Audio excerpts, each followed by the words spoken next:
राज्य सरकारी कर्मचाऱ्यांच्या संप रजा नियमितीकरण निर्णय 2026चा हा आहे एक अगदी थोडक्यात आणि अचूक आढावा.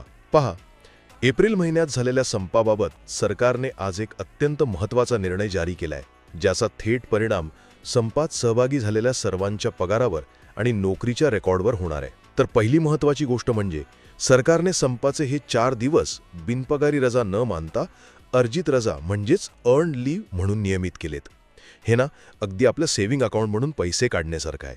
म्हणजे काय, तर तुमचा पगार पूर्ण मिळेल आणि नोकरीही सुरक्षित राहील.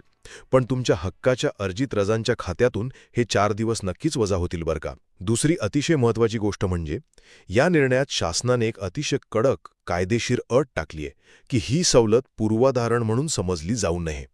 आता तुम्ही विचाराल, याचा अर्थ भविष्यात पुन्हा संप केल्यास अशीच पगार कपातीची माफी मिळेल का? तर नाही, या सवलतीला भविष्यातील कुठल्याही संपाचा आधार अजिबात मानता येणार नाहीये. आणि शेवटी हा नियम अधिकारी, कर्मचारी आणि गट दर अशा सर्वांनाच लागू असल्यामुळे तुम्ही आता नक्की काय करायला हवं? तर लगेच तुमच्या कार्यालयाच्या आस्थापना शाखेशी संपर्क साधा. तुमची सेवा पुस्तिका नक्की तपासा. अर्जित रजेची नोंद योग्य झालीये ना हे पहा. आणि चुकून पगार कपात झाली असल्यास त्वरित तक्रार करा.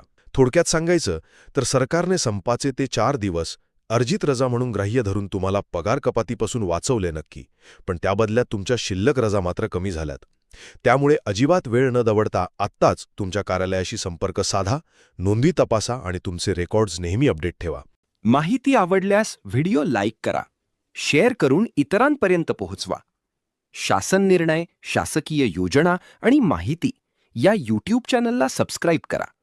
इंस्टाग्राम व फेसबुकवर फॉलो करा. धन्यवाद.